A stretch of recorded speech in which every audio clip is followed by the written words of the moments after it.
Hello, નમસ્કાર વિદ્યાર્થી મિત્રો. આપણે દોલિત એલસી પરિપથ વિશે સમજૂતી આપો એ ટોપિક આપણે ગયા લેક્ચરમાં નો અભ્યાસ કર્યો હતો.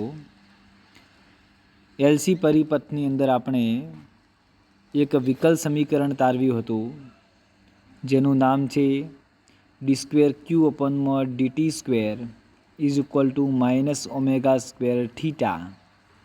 આ જે સમીકરણ છે આપણે શું છે એલસી પરિપથનું વિકલ સમીકરણ કહેવાય. એના પછી આપણે એલસી પરિપથમાં વિદ્યુતભાર ક્યુ અને પ્રવાહ આઈ માટેના સમીકરણો તારવેલ. વિદ્યુત પ્રવાહ આઈનું સમીકરણ કયું હતું? તો વિદ્યુતભાર ક્યુનું સમીકરણ શું હતું? તો વિદ્યુતભાર ક્યુ બરાબર શું લખી શકાય? ક્યુ જીરો કોસ ઓમેગા ટી અને વિદ્યુત પ્રવાહ આઈ બરાબર ક્યુ zero omega sine omega T. ક્યુ zero omega sine omega T આ પ્રવાહનું સમીકરણ છે. ટૂંકમાં વિદ્યુત ભાર અને વિદ્યુત પ્રવાહ એ સાઇન અને કોસાઇન વિધેય અનુસાર બદલાય છે. અહીંયા એલસી પરિપથનો એક ગ્રાફ પણ આપેલો છે જે આપણને કોસ વિધેય અનુસાર વિદ્યુત ભાર બદલાય છે અને સાઇન વિધેય અનુસાર વિદ્યુત પ્રવાહ બદલાય છે, જેના અહીંયા ગ્રાફ તમને આપેલા છે. હવે વિદ્યાર્થી મિત્રો આપણે આગળ જઈશું કે એલસીઆર શ્રેણી પરિપથનો ડીસી ઉદ્ગમ સ્થાન સાથે જોડેલો છે. તો વધતા વિદ્યુત પ્રવાહની સ્થિતિમાં વિકલ સમીકરણ મેળવો. આપણે વિકલ સમીકરણ મેળવવાનું છે, બરાબર છે. કઈ સ્થિતિમાં? તો વધતી સ્થિતિમાં તમારે વિકલ સમીકરણ તારવવાનું છે. બીજું કે નંબર 1 3 કિસ્સા આપણે ચર્ચવાના છે. આર સ્ક્વેર અપોનમાં 4L square greater than 1 upon LC. Number 2 R square અપોનમાં 4L square is equal to 1 upon LC. R square અપોનમાં 4L square less than 1 upon LC. આ 3 કિસ્સાઓની આપણે પણ વાત કરવાની છે. ચલો સૌ પ્રથમ આપણે એલસીઆર શ્રેણી પરિપથનું આપણે વિકલ સમીકરણ તારવીએ. આગળ જે ભણ્યા એ આપણે એલસી પરિપથ ભણ્યા છીએ. અહીંયા જે ભણવાનું છે એ આપણે એલસીઆર પરિપથ વિશે ભણવાનું છે. તો મિત્રો અહીંયા ઇન્ડક્ટર, કેપેસિટર અને રેઝિસ્ટન્સ અને બેટરીને, બરાબર છે, ઇન્ડક્ટર, કેપેસિટર અને રેઝિસ્ટન્સને ડીસી ઉદ્ગમ સ્થાન સાથે જોડેલ છે. જ્યારે તમે કળને દબાવો છો ત્યારે, એટલે કે સ્વિચ ઓન કરો છો ત્યારે ઇન્ડક્ટર, કેપેસિટર અને અવરોધમાંથી શું થાય છે? વિદ્યુત પ્રવાહ પસાર થતો હોય છે. આ દરમિયાન કેપેસિટર એ ચાર્જ થાય છે. હવે આવી સ્થિતિમાં આપણે વિકલ સમીકરણ મેળવવા માટે કિર્ચોફનો બીજો નિયમ લાગુ પાડતા. તો કિર્ચોફના બીજા નિયમ અનુસાર ઇન્ડક્ટરના બે છેડા વચ્ચેનો વોલ્ટેજ એલ ડીઆઈ અપોનમાં ડીટી પ્લસ કેપેસિટરના બે છેડા વચ્ચેનો voltage Q by C plus રેઝિસ્ટરના બે છેડા વચ્ચેનો વોલ્ટેજ આઈઆર અને બેટરીનો વોલ્ટેજ ઈ. તો એલ ડીઆઈ અપોનમાં DT plus Q by C plus IR is equal to E. સમીકરણ નંબર 1. સમીકરણ 1ની અંદર આઈ બરાબર ડીક્યુ બાય ડીટી મૂકતા. તો એલ ડી સ્ક્વેર ક્યુ અપોનમાં DT square plus Q by C plus DQ by DT, I બરાબર DQ by DT into R બરાબર E. સમીકરણ નંબર 2. હવે આપણે ધારો કે ક્યુ માઇનસ સીઈ બરાબર ક્યુ1. તમારે ધારવાનું છે ક્યુ માઇનસ સીઈ બરાબર ક્યુ1. સમીકરણ નંબર 3. સમીકરણ 3માંથી આપણે ક્યુને કરતા બનાવો તો ક્યુ બરાબર ક્યુ1 પ્લસ સીઈ થાય. હવે મિત્રો આપણે વિકલન કરીએ. કોનું? તો ક્યુ બરાબર ક્યુ1 પ્લસ સીઈનું, અથવા તો ક્યુ માઇનસ સીઈ બરાબર ક્યુ1નું વિકલન કરતા. તો વિકલન કરતાં ક્યુનું થશે ડીક્યુ બાય ડીટી, સીઈનું થશે 0 is equal to DQ by DT, DQ one by DT. તો dq/dt -0 બરાબર dq1/dt. માટે dq/dt બરાબર dq1/dt. દ્વિતીય વિકલન કરતા તો d2q/dt² બરાબર d2q1/dt². d2q/dt² બરાબર d2q1/dt². આપણે બીજું એક વખત વિકલન કર્યું. એના પછી સમીકરણ 3 અને સમીકરણ 4ની કિંમત સમીકરણ નંબર 2ની અંદર મૂકતા સમીકરણ 2માં જ્યાં આગળ d2q/dt² દેખાય છે ત્યાં આગળ તમારે સમીકરણ 4ની કિંમત મૂકવાની અને dq/dt જ્યાં આગળ દેખાય છે ત્યાં પણ સમીકરણ 4ની કિંમત મૂકવાની. તો શું થશે? L d2q1/dt² plus 1/c q બરાબર કેટલા? તો q1 + ce. q બરાબર કેટલા? q1 + ce plus r dq1/dt is equal to e. L is equal two d2q1/dt² plus શું થશે? ગુણી નાખવાના, અંદર ગુણી દેવાના આપણે. તો q1/c પ્લસ બીજા ટર્મ સાથે ગુણો એટલે cc કેન્સલ. શું વધશે? ખાલી e વધ્યા plus r dq1/dt is equal to e. બંને બાજુ જુઓ e કેન્સલ થાય એટલે શું વધ્યું? L d2q1/dt² plus q1/c plus r dq1/dt is equal two 0. તો d2q1/dt² plus q1/LC plus r/L dq1/dt is equal two 0. સમીકરણ નંબર 5. શું કર્યું આપણે? આખા ટર્મને L વડે ભાગી દીધા. હવે સમીકરણ 5 એ વીજભાર Q1 માટેનું શું છે? એક વિકલ સમીકરણ છે. આપણે એ સમીકરણ જે તારવવાનું હતું એ સમીકરણ 5 એ શું છે? વિકલ સમીકરણ છે LCR પરિપથ માટેનું. હવે મિત્રો આપણે જ્યાં આગળ તમને d/dt દેખાય છે ત્યાં આગળ તમારે શું મૂકવાનું છે? કેપિટલ D મૂકવાના. અને જ્યાં આગળ તમને d2/dt² દેખાય છે ત્યાં આગળ તમારે કેપિટલ D² મૂકવાના. ક્યાં આગળ? સમીકરણ 5માં. તો શું થશે? d2q1 plus q1/LC plus r/L q1 × d બરાબર 0. શું મિત્રો? બધા ટર્મની અંદર જો q1 કોમન નીકળશે એટલે શું આવશે? d² plus 1/LC plus rd/L કૌંસની બહાર q1 ઇઝ ઇક્વલ ટુ 0. બરાબર. q1 પેલી બાજુ જાય શું થઈ જાય? 0 થઈ જાય. તો d² plus r/L × d plus 1/LC બરાબર 0. સમીકરણ નંબર 6. હવે આ સમીકરણ 6 ને x² plus bx plus c બરાબર 0 સાથે સરખાવતા જે દ્વિઘાત સમીકરણ છે એના સાથે આપણે સરખાવવાનું છે. તો સમીકરણ 6 ની અંદર a બરાબર કેટલા છે? 1 છે. b બરાબર કેટલા? તો r/L. c બરાબર કેટલા? તો 1/LC. તો આનો ઉકેલ શું આવશે? તો x બરાબર -b plus or minus √b² - 4ac/2a પ્રમાણે બીની કિંમત મૂકવાની -r/L plus or minus √r²/L² - 4a બરાબર 1 c બરાબર 1/LC/2 1. તો -r/2l થશે. -r/2l plus or minus √r²/L² - 4/LC/2. બીજ x બરાબર -r/2l RL/2 નહીં પણ શું છે? -r/2l plus or minus √r²/4l² - 1/LC. તો મિત્રો આપણે અહીંયા ધારવાના છે. શું ધારશું? જે -r/2l છે એને તમારે P1 ધારવાના. -r/2l બરાબર P1 ધારો અને √r²/4l² - 1/LC બરાબર તમારે P2 ધારવાના. તો શું થશે? બીજ x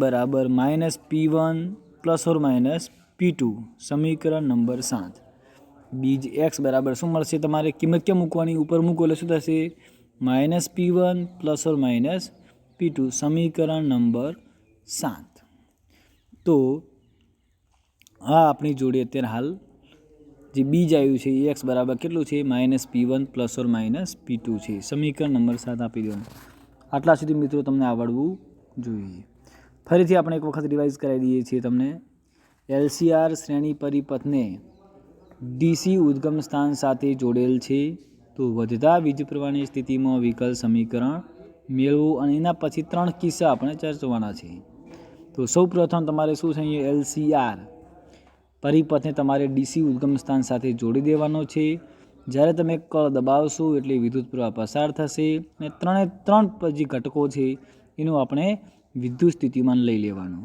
તો ઇન્ડક્ટરનું વિદ્યુત સ્થિતિમાન L di/dt પ્લસ Q/C કેપેસિટરનું પ્લસ IR રેઝિસ્ટન્સનું is equal to E I બરાબર તમારે dq/dt મૂકી દેવાના તો શું થશે L d2q/dt² plus Q/C plus dq/dt into R બરાબર E હવે તમારે Q માઇનસ E બરાબર Q1 ધારવાના એમાંથી તમારે Qને કરતાં બનાવવાના એટલે Q1 પ્લસ CE થાય સમીકરણ 3નું તમારે વિકલન કરવાનું તો dq/dt થાય CEનું 0 થાય બરાબર dq1/dt dq/dt બરાબર dq1/dt દ્વિતીય વિકલન કરો એટલે d2q/dt² બરાબર d2q1/dt². સમીકરણ 4ની કિંમતો સમીકરણ નંબર 2ની અંદર મૂકતા સમીકરણ 3 અને સમીકરણ 4ની કિંમત સમીકરણ 2માં મૂકો તો શું થાય L d2q1/dt² plus 1/C Q બરાબર કેટલા તો Q1 plus CE plus R dq1/dt is equal to E L d2q1/dt² plus Q1/C plus E plus R dq1/dt is equal two 0 d2 હવે L વડે ભાગતા d2q1/dt² plus Q1/LC plus R/L dq1/dt is equal two 0 સમીકરણ number 5 સમીકરણ 5 એ વિદ્યુતભાર Q1 માટેનું દ્વિતીય વિકલ સમીકરણ બતાવે છે હવે તમારે d/dt બરાબર કેપિટલ D મૂકવાના અને d2/dt² બરાબર કેપિટલ D² તમારે મૂકવાના થશે ચલો મૂકી દો સમીકરણ નંબર 5ની અંદર d2q1 plus Q1/LC plus R/L Q1 into D બરાબર 0 d2 plus 1/LC plus RD/L Q1 is equal two 0 Q1ને આપણે કોમન કાઢ્યા તો d2 plus R/L into D plus 1/LC is equal two 0 સમીકરણ નંબર 6 આ સમીકરણ 6 ને તમારે x² plus bx plus c સાથે સરખાવતો a બરાબર 1 b બરાબર R/L c બરાબર 1/LC ઉકેલ x બરાબર minus b plus or minus અંડરરૂટમાં b² માઇનસ 4ac/2a સાથે સરખાવતા કિંમત મૂકી દો a b ને c ની તો minus R/L plus or minus અંડરરૂટમાં R²/L² માઇનસ 4ac બરાબર 1/LC/2a minus R/2L plus or minus અંડરરૂટમાં R²/L² માઇનસ 4/LC/2 બીજ x બરાબર minus R/2L plus or minus અંડરરૂટમાં R²/4L² માઇનસ 1/LC હવે મિત્રો RL/2 બરાબર તમારે P1 ધારવાના અને બીજું પદ જે R²/4L² માઇનસ 1/LC ની 1/2 બરાબર તમારે P2 ધારવાના તો બીજ x બરાબર શું લખી શકાય -P1 plus or minus P2 સમીકરણ નંબર 7 તો મિત્રો આપણે સમીકરણ નંબર 7 સુધી આવ્યા છીએ ચલો એના પછી આપણે આગળ જઈએ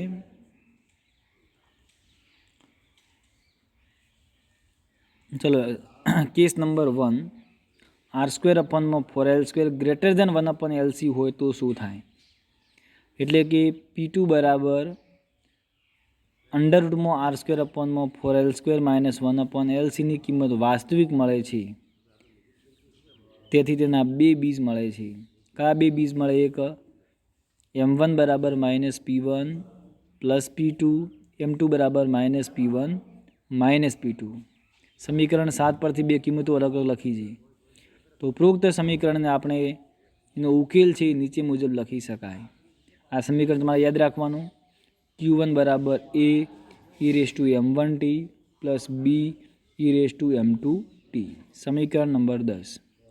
સમીકરણ 10માં A અને B એ અચળાંકો છે જે આપણે શોધવાના છે. t બરાબર 0 સમયે Q બરાબર 0નો ઉપયોગ કરતા I બરાબર શું થાય? dq/dt. ને Q કેટલા છે આની અંદર? 0 છે પ્રવાહ. t બરાબર 0 છે, પ્રવાહ કેટલો હોય? 0 હોય. તો પ્રવાહ I બરાબર શું લખી શકાય? 0 લખી શકાય.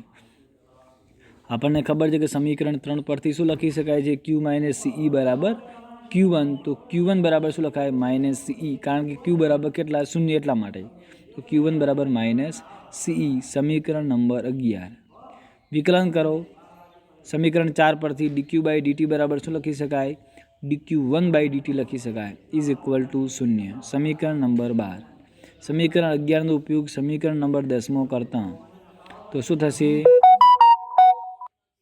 સમીકરણ 11નો ઉપયોગ સમીકરણ 10માં કરો તો Q1 બરાબર કેટલા લખી શકાય? માઇનસ CE લખી શકાય is equal two A e⁻m1t. t બરાબર 0 તો e⁻0ની કિંમત 1 થશે પ્લસ B e⁻m2t. t બરાબર 0 એટલે શું થશે? B થશે ખાલી. તો Q1 બરાબર શું થશે? A પ્લસ B થશે. સમીકરણ નંબર 13.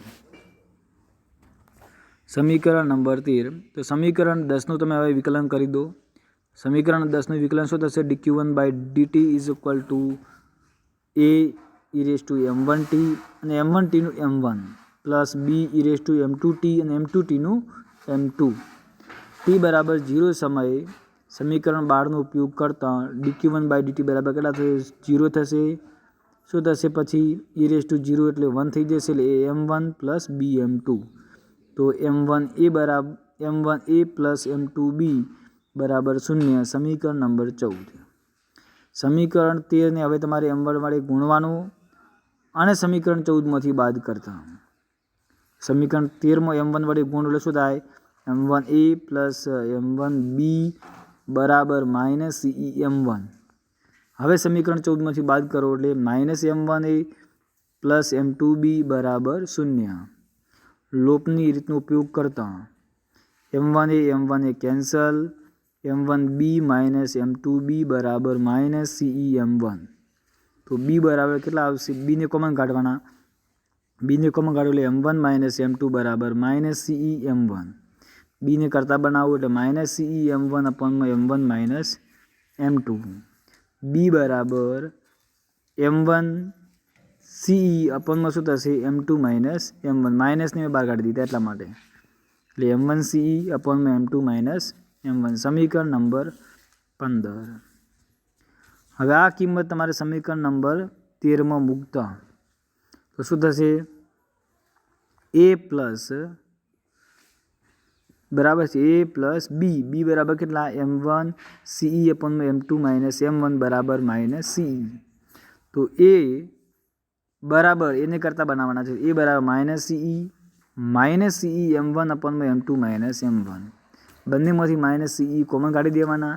તો કેટલા આવશે? 1 પ્લસ m1 અપોનમાં m2 minus m1 is equal to minus CE m2 minus m1 plus m1 divide by m2 minus m1.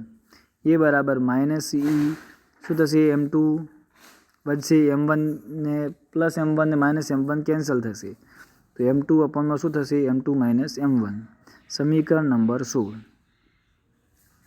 તો સમીકરણ 15 અને સમીકરણ 16ની કિંમતો સમીકરણ નંબર 10માં મૂકતા શું થશે? સમીકરણ 10માં મૂકો એટલે Q1 બરાબર minus CE m2 અપોનમાં m2 minus m1 e⁻m1t. આપણે એની કિંમત મૂકી વત્તા બીની કિંમત મૂકો એટલે બીની કિંમત કેટલી છે? બીની કિંમત છે m1 CE અપોનમાં m2 minus m1 e⁻m2t. તો Q1 બરાબર માઇનસને બહાર કાઢી લો, માઇનસને અંદર લઈ લો તો CE અપોનમાં m2 માઇનસ m1 બંનેમાં કોમન નીકળશે. તો પહેલામાં શું વધ્યા? Minus m2 e⁻m1t. બીજામાં વધ્યા પ્લસ m1 e⁻m2t. Q1 બરાબર CE અપોનમાં m2 minus m1 m1 પદને એક્સચેન્જ કરવાના છે. તો m1 e⁻m2t minus m2 e⁻m1t સમીકરણ નંબર 17. સમીકરણ 8 અને સમીકરણ 9ની કિંમતો સમીકરણ નંબર 10ની અંદર મૂકો, 17ની અંદર મૂકો. તો Q1 બરાબર CE/m2 એટલે કેટલા આપણે ધાર્યા હતા? તો -P1 -P2 ધાર્યા હતા, માઇનસ m1 કેટલા ધાર્યા હતા? -P1 + P2. કૌંસમાં આવશે -P1 + P2 e⁻P1 - P2 × t minus -P1 - P2 e⁻P1 + P2 × t. ટૂંકમાં મેં m1 ની m2ની બધી કિંમતો મૂકી દીધી છે.